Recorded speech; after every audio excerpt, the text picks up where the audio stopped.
All right, we back. Good morning. So I'm going to be talking to y'all about the 3 reasons why your braid business is flopping. So one of the reasons why your braid business is flopping is because you are stuck in a system that is not designed to let you grow. And what that means is you're stuck paying somebody to make money. So you're stuck paying booth rent, you're stuck paying commission, you're paying for a chair, you're paying for your suite. But in reality, it's super hard for you to actually make your money and keep it if you keep paying somebody to stay above water. And yes, I'm talking about that salon life. They keep you in circles. They keep you paying $300 $400 a week. And I understand the business side of it. It's like, okay, if you want to rent this out, if you want to make money, you got to pay me so you can make money through me. But at the same time, it's like, it's keeping you in a loop. Like, especially if you're a beginner braider or you're intermediate and your books aren't, fully popping yet, it's like you making money just to pay booth rent. And I really hate that for the girls. I really hate that for the girls. There are so many other things that just come with that life that could be keeping you broke as a braider. And it's like you're in competition with the person in the chair next to you, low key. I don't care how much y'all think y'all kiki and y'all friends. This person is trying to get as much money as they can as well. And when you're in a shop, you're in a shared space. So you could be doing somebody hair and they like, oh, I like the way they do their hair better. Next thing you know, your client's sitting in that person's chair. So you're waiting for walk-ins. Not one person has walked in. Your books are not fully booked, right? You wait around for walk-ins when you could have really just did one client and made your whole income for the day. That's exactly what I'm about to do right now. So I'm headed to a client right now. I'm about to get some. I'm about to make $700 in about 5 hours, and I'm gonna be back home and have the rest of my day to rub my feet together and chill and eat what I want, watch what I want, and work on other things. Probably edit this video. But when you're at the salon, it's like, okay, you clock in, you got that chair, you waiting for those walk-ins. The salon is set up in a way so it's like super affordable. And it's okay to be affordable. Think about how much more money you could be making if you had control of your clientele and you could directly attract your target audience, your dream client. You are letting that salon and that building decide how much money you make and how much money you spend, how much money you keep, and that's just not it. Now let's talk about your faults. If you do have control over your prices and everything like that, you are undercharging. But I get it, because the environment that you're in makes it seem like you have to charge a certain amount to get clients. But the issue is a lot of braiders try to be affordable so they don't miss out on clients. But that's not it. Because let me tell you what else comes with those cheap clients that are paying $180 for a middle part bust down, waist length knotless braid, boho style. 9 times out of 10, they're not going to respect your time, so they're pulling up late. If you require them to be washed and blow dried, they're probably not going to be properly prepared. You're going to have issues. The people who pay the least amount of money always have the most problems. They have the most to say. And it's because when you're charging cheap, you are attracting cheap clients. And those cheap clients are using their last dime to get their hair done. They scrape those pennies together to get their hair done. But imagine if you're attracting higher end clientele that makes more money and can pay you more, and they have it in their monthly budget to get their hair done instead of trying to scrape pennies together. Those low prices are keeping you poor. I know we want to be affordable, but everybody cannot sit in our chair. Everybody, let's just say, how many billions of people are in the world? Do you think every person is able to sit in that chair and get their hair done by you? Okay? You can't service everybody. The people that you can service, you're charging them the lowest prices possible when you could be charging premium prices. I'm pretty sure I missed my exit a few times, but that's okay. We on track now. When you could be charging premium prices and making more off of just one head. Another issue that I'm seeing with a lot of braiders, even if you're an expert braider, is that you think that working hard is going to make you rich. everybody says they want a soft life and they start a business for freedom, but you're in the salon all day. You just braided up 6 clients. You've been standing on your feet for 18 hours and you only come back with like $600 for the day. And after that $600 for the day, you still got to put money aside for your gas, for your food, and for that booth rent. So braiders have this whole idea of like, oh, I'm going to be independent. Oh, I got my own business. But at the end of the day, you're still a slave because you're working all these hours and then you got to pay somebody for them to give you the opportunity for you to even make those scraps.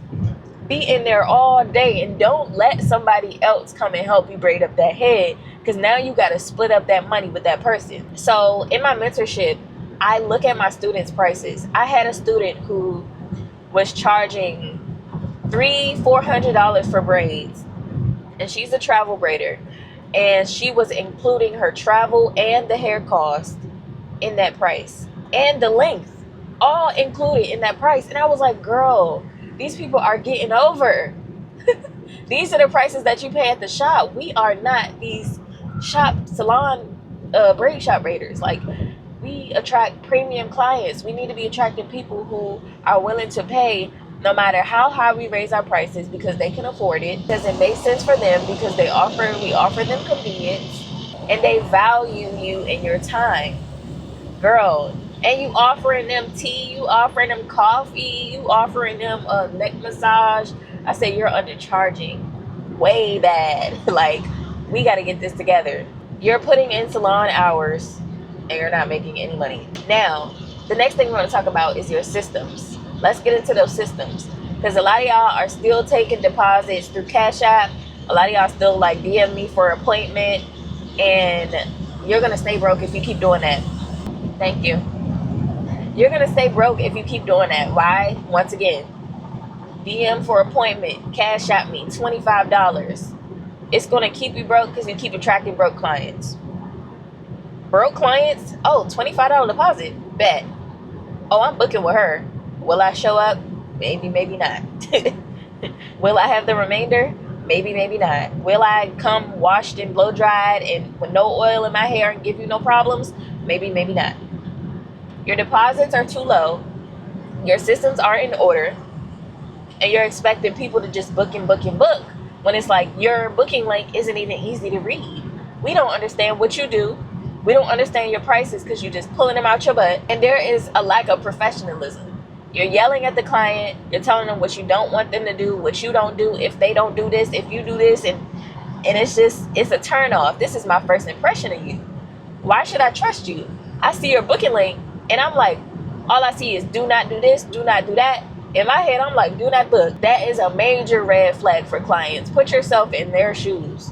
How would you feel if you were looking for a service provider and you could literally feel that stank energy through their booking link? That's keeping you broke. You need to stop operating in bitterness, because that's really what it is. A lot of braiders are so hurt by past experiences with clients and being left on, no call, no show. But it's really your fault. You got that no call, no show because you didn't require a deposit, or your deposit was something that they were willing to lose, which was $20. That doesn't even cover the cost of hair anymore. So I'm just confused on what that $20, or what, I want to know what the systems are to where a $20 deposit is good enough for you. Because the $20 is only going to cover braiding hair. So it's like, now what are you going to do if this person gets waist length, if this person adds boho, all of these extra add-ons? Is the deposit still $20? Because y'all be saying $20 flat. So now if that's really the case, it's $20 and then the add-ons and everything, you're losing money if that client decides not to show up. And guess what? It's not their fault. It's your fault. And then on the other end, if somebody's trying to book with you and they see that your deposit's $20 and then they finish checking out and then they pay their $20 deposit, and now you're sending them a text message like, hey, I see you added all these add-ons. I'm going to need more money up front.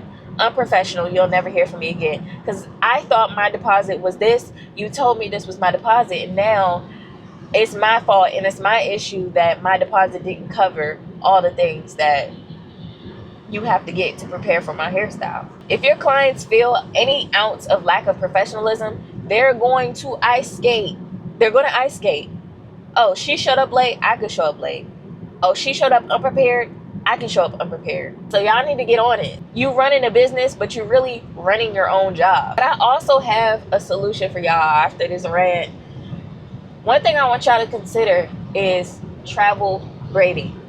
I'm a travel braider. I'm on my way to my client right now. Like I said, I'm about to make $700, come back home, rub my feet together, probably lay it with my man, and watch TV and chill for the rest of the day until I got to do it again tomorrow. But guess what? I only do one client a day, only 4 to 5 times a week, and I'm able to afford my lifestyle. And that's because I have systems in place where I attract a high-end clientele that's willing to pay my price.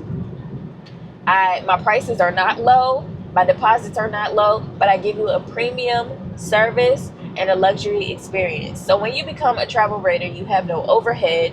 You have nobody telling you, pay me this at the end of this week, or you got to get up out of here. You save so much money. You don't have to pay for anything, because anything like, let's say, gas, maintenance should be included in your price. I know a lot of people are weary, like, oh, I don't want to go to people's houses. Some people are dirty, and some people this and that. When I tell you I've probably had one experience, I have at least one experience a year where it's like, this person should not have been able to book with me. And then I go back and I look and I'm like, oh, this is where they got in. This is how they got in here. It was an office. I'm like, you know, being a black person, it's like, you let me straighten up real quick. Let me stop talking to this camera, because they gonna. But anyway, when you provide convenience for people, which is what travel braiders do, people are willing to pay top dollar. Think about how many times you done ordered DoorDash or Instacart knowing that you could not afford it. People prioritize convenience. And think about how many people would rather stay at home and get their hair done instead of going to the salon, sitting for hours, because you get there at your appointment time and you're not getting your hair done until 2 hours later. Imagine how many people are disabled and they cannot make it to the salon and they're just waiting. They're like, oh, I wish somebody could come to do my hair. Eventually, no one's going to go to the salon, and the salon is going to die out. I mean, just give it a few years. The salon, people already have so many complaints about salon owners and braiders and the experiences that they have. And it's my job to be a pioneer in this corner and influence people and teach people how to become travel braiders, because it's still early. You really got to catch on to the wave. Like, I'm 5 minutes away from my client now, and I don't know if y'all can see, but gated community. I don't know if y'all can see, but very nice community. And these are the types of clients that I have been attracting ever since I've become a travel braider. My experiences before were terrible when my prices were cheap, when I was working at the salon. And I want better for y'all. And I think y'all should want better for yourselves too. So if you're interested in becoming a travel braider, look in the link below, and I'll have like this little 5-day challenge where I teach you some things on how to start up your travel braiding business for 5 days. It is called 5 calls for 1 hour for 5 days, and I'm just spilling all the tea. So yeah, if you like this video, make sure you thumbs up, tell your friends about my channel, and I'll see you in the next one. Bye.